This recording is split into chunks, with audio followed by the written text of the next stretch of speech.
Hello, everyone. Welcome back to the next episode of the G&A podcast. I am the girl who has lost her fate after watching my entire family get slaughtered horrendously. Slash village. Doobie-doo. And I am the chef whose specialty is using the microwave, Soberoni. I like that a lot. Welcome to the G&A podcast. We talk about all things anime. This week is, I think, our first official full lineup of anime, so I'm super excited to just get into the meat and bones of it all. Fully fleshed out fall season is ready. Oh, that alliteration got me fucking horny. And it was not on purpose. Man, it's not wink wink. Mm-hmm. Let us begin with Boku no Hero Academia, Season 4. Episode 4 1. seasons. Woo! Jesus. Yes. So, nothing much to really... This is weird. This week, there was a lot of anime where it's like... I feel like there's not much for me to say, and this is definitely like one of them. This is... It was, but it wasn't a recap episode. Yeah, it was like this weird in-between between like a recap and a actual episode, like a filler-esque kind of episode, which kind of feels weird because it's like, I wish we had just committed to one or the other because it makes it really difficult to talk about this on a podcast now because half the episode is this recap mixed in with like a filler story that doesn't really mean anything. Yeah, like basically the whole premise of the episode is like this guy's supposed to get a scoop, but I guess while he's trying to get a scoop, let me tell you all about these people again. Bitch, Yeah. It's Season 4. If you don't know who they are by now, you just give up. Hey, you know, there are people who jump in and be like, yo, I'm gonna start from Season 4. No, there aren't. I know. There aren't. I know you're being sarcastic, but still, no, I do not like it. It upsets me greatly. I will give them. The thing is, I give them a pass. See, there are shows that can do that. Like I like when if 2Aru did that, that'd be fine because yes, it might be on Season 4, but 2Aru's plot is so convoluted and fucking crazy, and 50 million things are going on. So yes, having a refresher episode is nice if you're covering very specific details that we need to know. But this wasn't even like very specific details. This was literally like, hey, the main character has this power. I'm like, oh shit, I completely forgot the main character's power in the short amount of time from the other 60 episodes in the series. Oh my god, that was so beyond stupid. And he was like, I believe my great deduction skills has let me believe it's Parameteria. I'm like, oh, no shit, Sherlock. The fact that they both have super strength. Who's All Might's successor? Is it this kid who he hangs out with who has super strength just like him? Nah, maybe not. Couldn't be. It couldn't be. Not. Red herring. Yeah. So yeah, the episode itself was just kind of like absurd on the face of it. Yeah. I really wish it was just like a regular intro. We're gonna get into talking about Shokugeki next, which is like the opposite of what this episode was, because this episode was like the softest way you can walk into a season. Like this did not. It was like cotton candy, and Shokugeki was like a fucking sirloin steak. But it was, like it was better in a recap episode because it was. Just like, so it wasn't just like, this is the recap of what happened in the last season. And to avoid people thinking that we hate on the show, actually, we love the show. And also, I did really appreciate the just seeing the character, because we don't always get to see the side characters, so it is nice to see like Mina and Sue and the other characters who don't really get that much screen time, just like chilling in the background and stuff. So at least we got that. I'm sure they won't have any presence for the rest of the season. Yeah, even when it comes to things that annoy me, this anime still does it better. Yeah, like even this episode, which was just kind of meh, it was still fine to sit through and watch. It wasn't like, oh, kill me now. Yeah, it wasn't immense suffering. It was still entertaining to see the characters because it's been so long, especially Ochako. Oh, Ochako. Yeah. Also, I thought it was really cute at the scene when the reporter grabbed Midoriya and like took the selfie. Mm-hmm. That was really adorable. Also, his quirk is super lazy. His quirk is super stupid. Yeah, that's the one. Ironically, that's the one thing I would actually harp on this episode. That just is like a pure sign of laziness. That's what I expect from like a B- show, and this show is not B-. Yeah, like having my whole body can just spit out cameras is kind of stupid. It should have been, like I said, it should have been like, hey, my eyes can take pictures or something. Like, I have a camera lens built into my eye. That would have been like, ooh, cool. But no, this was really, really lazy power. Like, come on. What's the next guy gonna have swords that all pop out of his body or something? Yeah, that's what I expect from Naruto. I'm sure Naruto has a character like that. His name, instead of swords, it's just bones. His name's Kimimaru. Oh, whoa! Kimimaru is great. Yeah, no, he's badass, but like his power is very like bullshit. It's like bones everywhere, and then bones from the ground. Anyways, but yeah, I remember when they showed what his quirk was, and the camera lens popped out of his face. I was ready to throw up. It's like, in a certain sense, it's kind of really horrific. It's a really horrific ability to have if you just spout out camera lenses from every orifice of your body. God. Could you imagine if you are having sex with him and all of a sudden you just see a camera coming out of it, like his cheek or something? I was gonna say his penis, but yeah. Like, is his penis head just turned into a camera? I mean, depending on the girl. I mean, we were saying. I was gonna say maybe that's another position. We said that his quirk is perfect for being a photographer. Maybe he could have also been a gynecologist. Get internal shots. No, those are the kind of pictures of someone's vagina. That's not how that works. Oh my god. Or perform a colonoscopy. Probably not either. Also, ew. Listen, I'm trying to think about this guy's future career, right? Journalism is tough these days. You know, usually I'm all for thinking of literally gross things to do with gross people, but you know, I'm actually going to take a hard pass, and we're going to just keep chucking along. Shokugeki no Soma. Yes, let's do it. Shokugeki time, season 4. Another season 4. Episode 1. And yeah, very, very different from Boku no Hero. This one was literally just like, hey, remember the exact second we left off last season? We're just going to pick it up right there. This anime is fantastic for binging. Oh yeah, no, this is. I was thinking that when we were watching it, because by the way, guys, we gotta watch all of them. We watched all of the second half of the 3rd season today. We were Shokugeki'd out, so we binged all of it today, and I'm glad we did, because this definitely was just like, literally, this could just slide into the 3rd season. It's an exact continuation. It really was. So, yeah, this is a great show to binge, and this episode kind of continued that tradition of just flowing. Yeah, I really like that the main character, like, see, I love that, like, as in terms of creating characters, I feel like anime and / manga is evolving, because it's like, we finally, like, left all the Naruto characters behind. Well, Fire Force is right there. I know, minus Asta. But minus Asta, but like as in like the Naruto main character. Naruto? Yeah, like you mean like the prototypical main character. Yeah. Like we're moving away. We're going in such a better direction, and Soma is such a great example of that.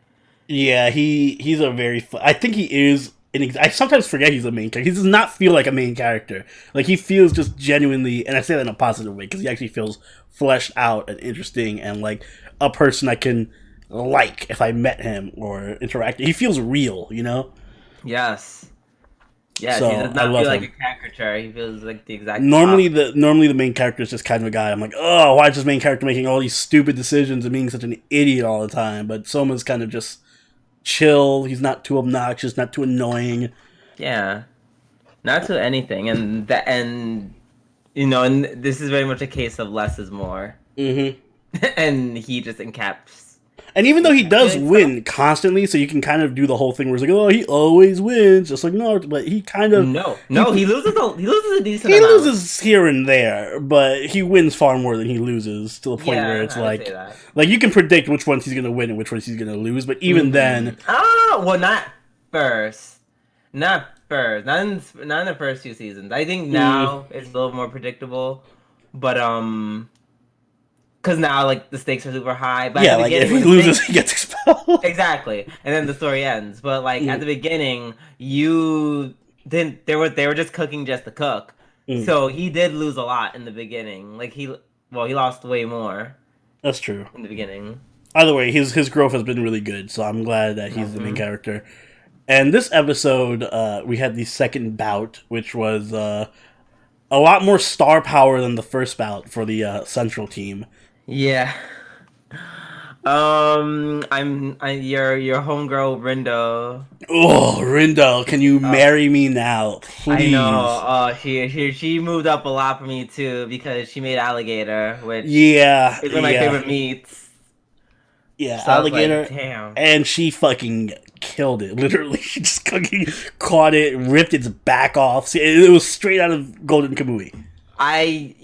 There's a part of me that was like, oh no, I hope you, like, please tell me you killed it, like, before. No, like, she just skinned it alive. Like, Jesus. Oh no, that's awful. Ugh. She is savage to the max. I love it. Did you enjoy that Barbarian outfit she had? Yes, I enjoed her Barbarian outfit. Yes, I know. Very, very I saw much. That and I'm like, that may or may not be the thumbnail for this episode. if he doesn't have that as a thumbnail, guys, blame him. Yes, flame me in the comments. Matter of fact, I'm gonna write that in my notes right now. Put Barbarian outfit thumbnail.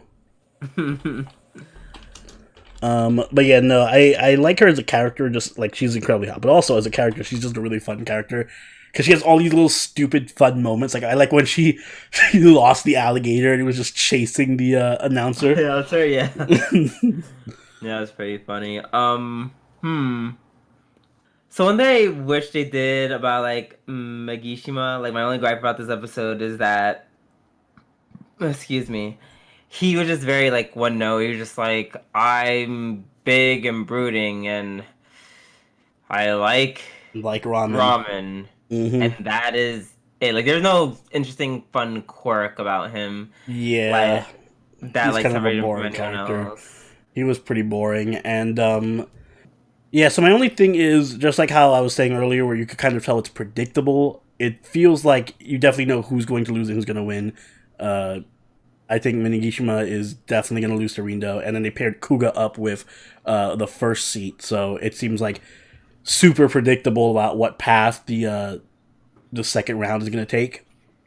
Yeah, it's almost like they did just like like they could have been a little more subtle. Just a wee bit more subtle about it, I think, and it would have been fine. Part of me wants to think that it shouldn't take 2 episodes. Like, I don't know why they're giving Rindo's match the 2-episode treatment. This should have been like a 1-episode thing, and then make the Kuga match a 2-episode. It's going to be over by the next episode, and then it's going to start with the other match, like because they're basically almost done. And to be fair, these are like it's the second and third seat.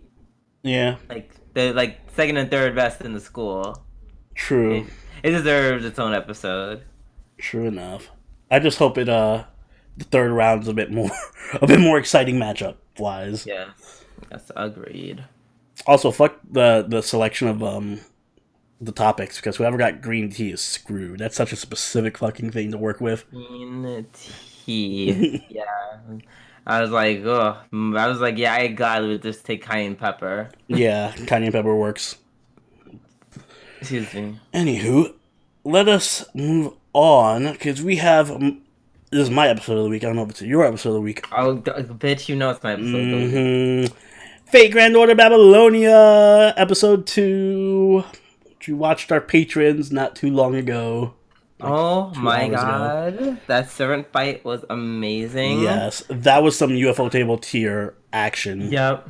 Easily. It was awesome. Like this whole like this episode was literally the definition of a slam dunk. Mm-hmm. Like they got everything. Just like they picked apart the best parts of from what I remember reading, and they're just like boom episode. I'm like yes, Yeah. this is it. This is what I needed. Like Merlin's intro, like he stole the show so hard, and I welcome it because he was so fun. The thing is that they have to make all the other characters super interesting because the main character is just a blank slate. So I think they're doing a good job of that because Merlin definitely helps. Merlin's always fucking fun.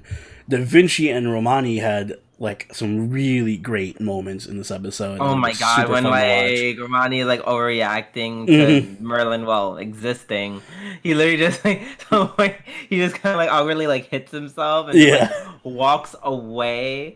He comes back with some coffee. And just comes with some coffee. He's like all right.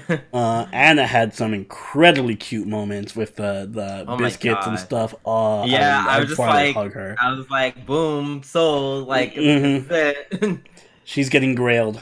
Well, not by me, but I'm sure by a lot of other people. She'll be getting grailed. So she had a great moment. But yeah, the highlight of this episode was definitely the Enkidu fight scene. Just seeing. And, like, the whole intro, like, you see Anna, like, running and dodging all the change. It was, like, one long action shot. It was so impressive. I was really impressed by it. It was. And it felt so fluid. Like, the CGI thing, they have mastered it. Yeah, I didn't even notice it at first until, like, I went back and rewatched. I'm like, oh, which parts of this are kind of more CG? And just seeing the, like, even the impacts, like, when she gets hit with the fucking pillar or whatever, that was hard. That was like, I felt the impacts of the hits. It felt very visceral. So I enjoyed it thoroughly. Yeah. Well, it was just really fantastic. Like the mosh hits and combo kicks and stuff was really nice. Yeah. Nice fluid animation. So they picked up the I'm glad that they decided to actually bring their super duper ultra A game, and my gacha money is going to a good place at least. Yes, I would say so. Very good job, Cloverworks / Type Moon / whoever's involved. We also had our introduction to Gil and who were just like I forgot how the song goes. Which like song? Something like Knock Up or something like that. Oh god. Nook, if you buck, yeah, there you go. Something like that. Yeah, basically what he was like at the end. He was like, "Let's go." Yeah, I don't really get like, I'll just see if you're worthy of my time. Let's just fight. Yep. And it's like good, and that's so good because it's like it leaves me wanting more. I'm just like, no. Yeah, this is one of those shows that has like a lot of cliffhanger. It's gonna have every episode gonna end on the cliffhanger, and this episode felt so short too. I'm like, oh no, there should be more. I want more. But yeah, no, I think it's going fine. Pacing wise, it might be a little. I don't know. I don't know how much it feels fine to me, but that's because I read. If you didn't read the chapter, this is not working for you. I think it's kind of going a little bit fast. But having read it, like you said, it does what it's supposed to do as an adaptation. It picks all the most important, fun, and critical scenes and like patches them together perfectly. So I have no complaints. I really don't. There's really not one part that I didn't like. Even like the exposition of Merlin talking about him and stuff. All of it, fine, great, loved it. Yes, let's hope it continues the trend. It's going to be a fun ride, especially when all the other enemies show up. Like, it's gonna be so much fun. Opening was good too. The opening was great. Still think the song is like the song's. I feel like it's gonna grow on me, but right now it's not that I hate the song. Just like this is literally just a Fire Force opening. They feel like I'm watching opening to Fire Force. Yeah, it's kind of weird for Fate, but I feel like it's going to grow on me, and the actual visuals are really nice, so it'll work out. I actually like the ending song more, though. Yeah, same. Cool. So that was Babylon. Let's move on over to another fantasy anime with Kemono Michi. Haatage Episode Kemono Michi. dos. Um. So I'm gonna go ahead and be like, okay, so this is definitely one of the animes where I don't have a lot to say about it. Mm-hmm. Only because it's just I'm like, and I'm just like, shit. All right, it's I'm already starting to feel the one note ishness of it all. Yeah, I noticed that. Like, I'm glad it was not just me, but them having to continuously do like they cram like 3 or 4 questions into this episode, and it's always just I'm gonna see the animal real quick and hug it and cuddle it, and that's gonna be the joke. They wore that joke really thin this episode. Really, the only thing that brought it back was the orcs.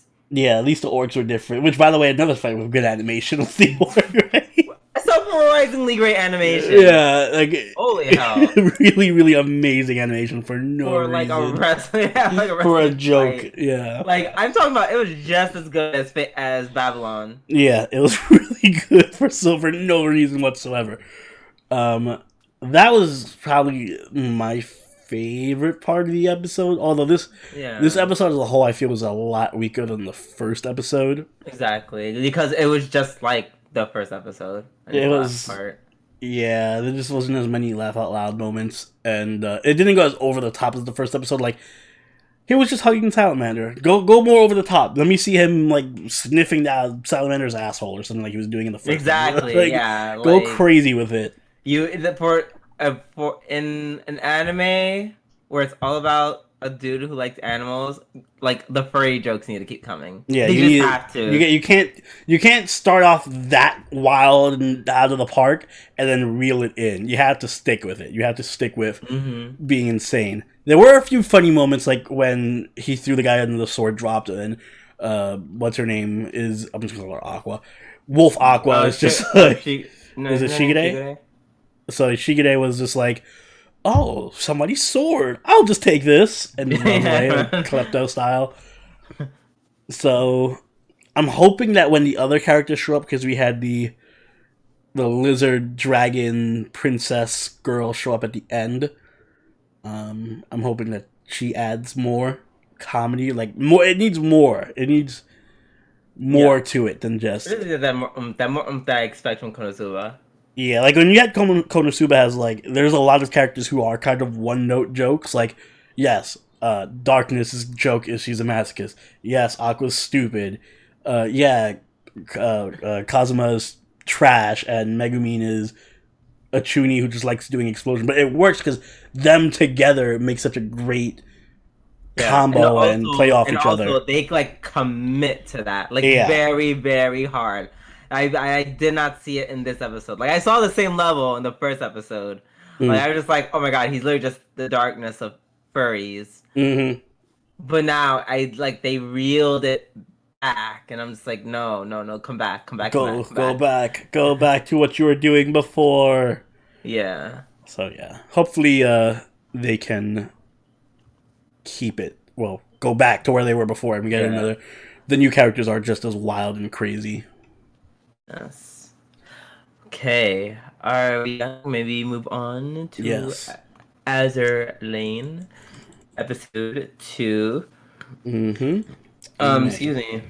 So yeah, cute girls with boats. Girls with boats. They end another round of fights. ... I mean, that's what the series is gonna be. I mean, you're right. I'm just like, once again, not much to say. And it's not even like I don't think I didn't hate it, but it was just, well, first of all, I don't have my notes in front of me, so that's like a huge deterrent. Oh no, I didn't even take any notes on this, and to be honest, I don't think I needed to. There really wasn't anything of note to take. There wasn't anything of note to write down. So, I mean, you'll take that as you will. I will say that I like the fighting scene. I did like the fighting scene more last week than Last this week's a one. bit more over the top. The only over the top thing that happened in the fighting this time was when Zuikaku had the fucking planes combine with her sword and set it on fire, because that's how thermodynamics works. Oh, well, they're ship girls. I'm assuming science doesn't apply to them. But yeah, there was like nothing. It was like, oh my god, here's a very obvious like foreshadowing that this girl pushes herself too hard. Something bad's gonna happen. And the fight was cool. The fighting between her and the others were cool. It kind of is a little disappointing that the other ships whose goals are literally to fight, they lost so easily. I'm like, that kind of is like ill, because like then you literally have no point in this world, because like you lost to two ships. And well, to be fair, those two ships are really strong. They were really strong ships, but I will say that this episode, I'm curious what you think of the plot overall, like because you don't play the game. By the way, to make it clear, Drew does not play the game. So I do not play. I've said this multiple times. I do not play the game, and I do. So it's kind of like two different perspectives. But absolutely. As someone who didn't play the game, does the plot in any way, I don't know, interest you, or is it just like, meh? It's just an excuse to have ship girls fight each other. Yes. It's literally we like. I get it. It's. I guess they get +1 points for like having a plot about like aliens coming from the sky, and then they all had to fight together. Blah blah blah. They defeat the aliens, but now the Nazis and the Japanese are, the Germans and the Japanese are using alien technology. I corrected myself there. They all like now they're using alien technology, and they want to start a war to rule the seas. Yeah. Yes? Did I get it? You got it right. My thing is, because I see a couple of things where it's like, could be building to different elements of the game's lore that I'm vaguely familiar with. Where, like, there are... Maybe I'm reading too much into it, and I don't want to mention it to you, because I feel like if it does happen, I don't want to spoil it. Mm-hmm. Although this is purely speculation, but it could be leading to a certain... the game with Azur Lane's story deals a lot with like alternate timelines and shit like that. So there is other timelines where certain ships are on the opposing side, instead of being, for example, part of the Royal Navy or part of the Eagle Union. They may have like switched to another side or something like that, or to become alters, if you will. So I'm wondering if it's certain things are hinting at certain characters maybe turning coat at certain points. So maybe I'm giving too much credit to the writing team, and I'm like looking for things that I want to see in the show, and I'm superimposing my will. If all of a sudden like alters of other people came out of nowhere, they all just start fighting each other in craziness, I'd be like, all right, fine, you're good, saved. Yeah, but that's not. I don't think it's gonna happen. I don't think that's gonna happen either. One can only hope. I did enjoy seeing.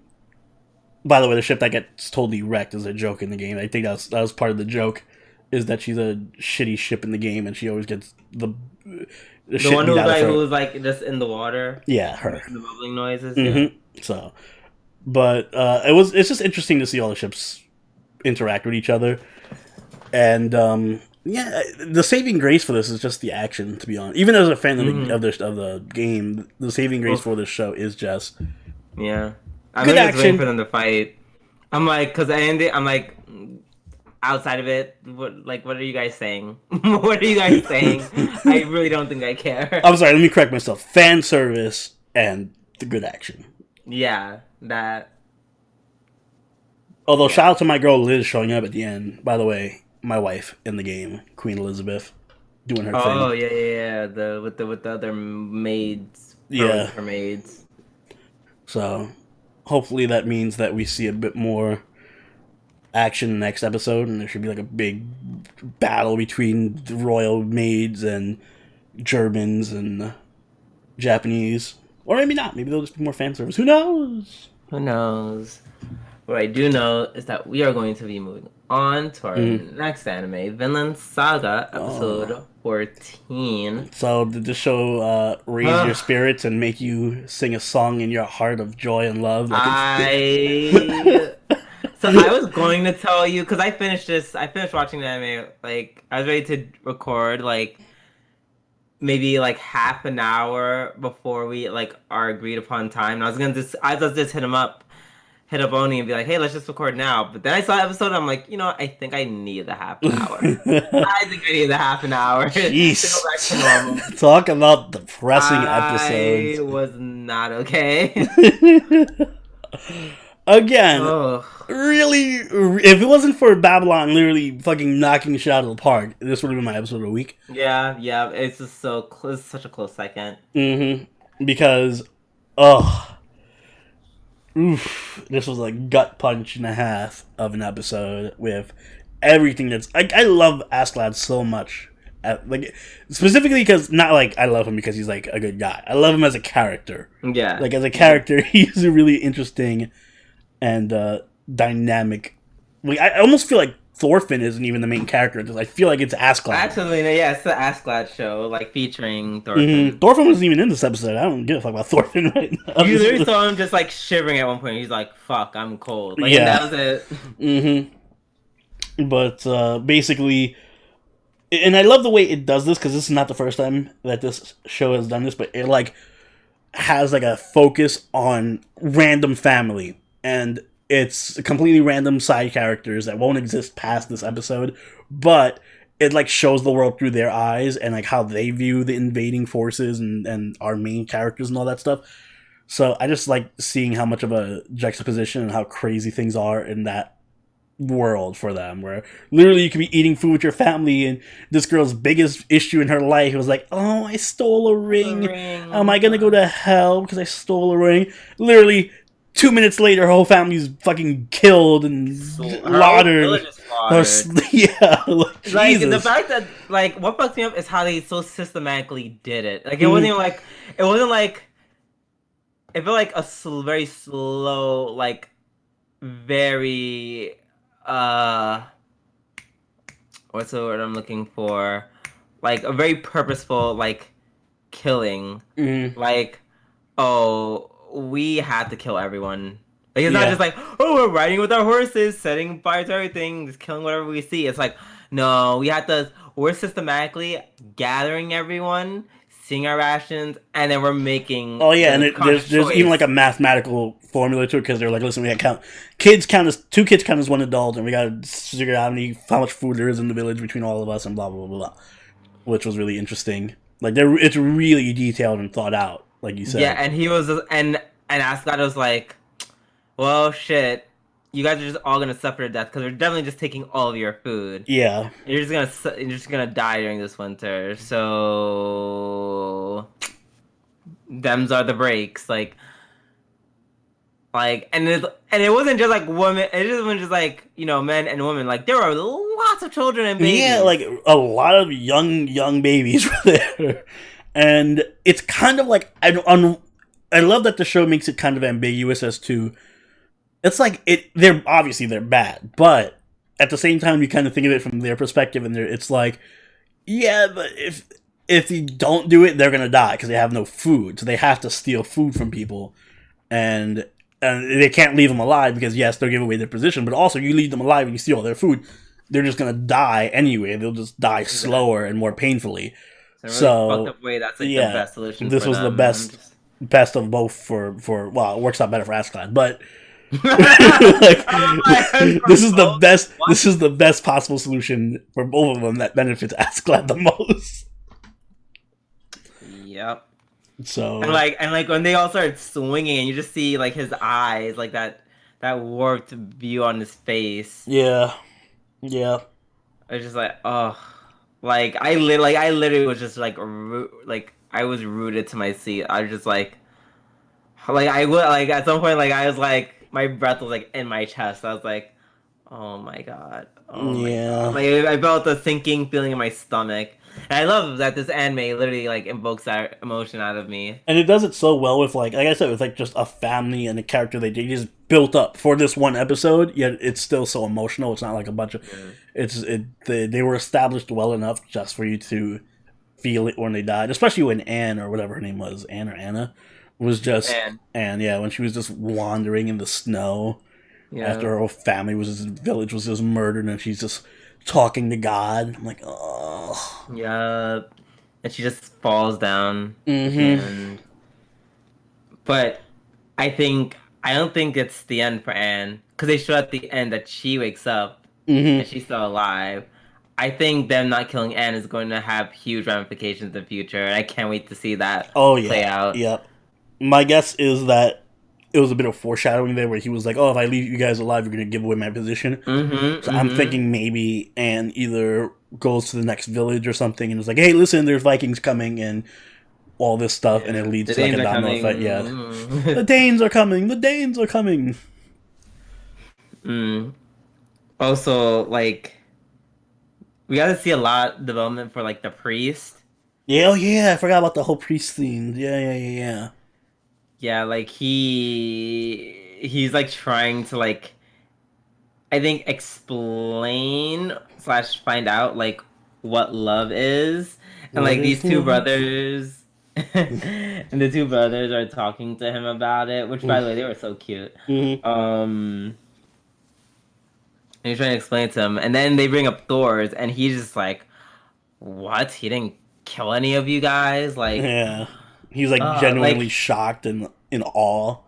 Yeah, like at this point, he's like, he was searching for anything to like just like awaken his faith in humanity. So when you heard that, I think he had that in mind when he was like warned, especially when he actively warned like the people out of nowhere that like, run away because the village was under attack. I feel like this is a show. If I did essays or whatever for school, let's say I had to cover it for school or something, I feel like I could write an essay on so many different characters in the show between Askeladd and the priest and Thorfinn. Like, there's so much depth and range to these characters that they all feel so real and just incredible. Yeah. Also, there's something to be said about my naivete about the series, because as soon as I saw Anne the first time around, my initial thought was, oh, cool, maybe she's gonna join and she'll be the main female heroine of the show. Oh god, yeah. Yeah, that was actually really dumb of you to assume. What the fuck? Yeah, this is not that kind of show. I gotta you not see what's his face? Oh, what's the dude that like his Askeladd's second-hand man? I forget his name all the time. Yeah, you see him just backhand the shit out of the Yeah, ooh. I think he killed her. Like, he just fucking knocked her through the thing. He knocked her into the shells, and she was just like, like. He was just like, oh, how do you say it in this language? Right. Give us the food, or we're going to kill you. And we'll kill you anyway. So. And they killed him anyways. Well, that's life in the 1200s or whatever. 1000s. Oh my god. And a lot, yeah, and I enjoyed the whole thing about like faith. I feel like Anne and the priest were very similar, questioning their faith, just like from different views. Yeah, you're right. That's a good observation. So I like that they keep playing on that, like every now and then, the theme of like Christianity, like being a huge part of these people's like lives and their cultures. I really like it. It's really cool. This show is really well done. It is. It's so well done. So we're gonna move into a less well-written show. Yeah, fuck it. We gotta finish the podcast at some point.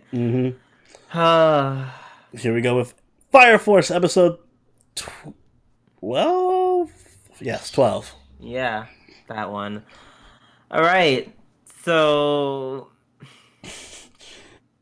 if Vinland Saga is elite level writing, this must be like this is this is a bit below that. This might be a Yeah. bit elementary. It wasn't terrible.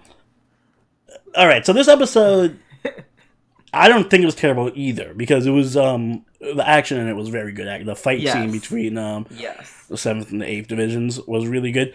My main issue is just that it's stupid. Like the premise is stupid for that. The setup was really dumb. Setup more or less just like they were building this town, and then the two dudes from the cult like masqueraded. The evangelists, I guess like faked their identities or whatever. And we're gonna burn the town with all our infernals. I mean, it just smells like a setup. Like what they invited you over to talk with them just so they can loudly exclaim their plans to turn everyone in the city to infernals and then run away. Like, yeah, that didn't make any sense.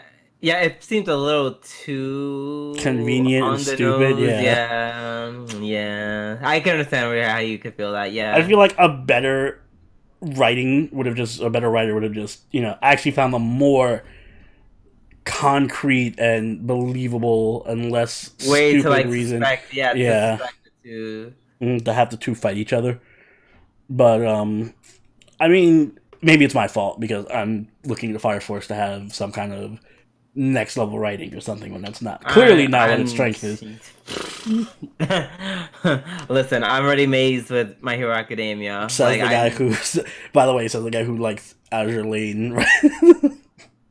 Yeah, you're basically like, well, if it doesn't have a bunch of girls and fan service doing random shit, then it has to have good writing. No, it's fine. It had good action. It did its thing. It did its Fire Force thing. Yeah, it did. It even had the Tamaki bra strap breaking randomly thing.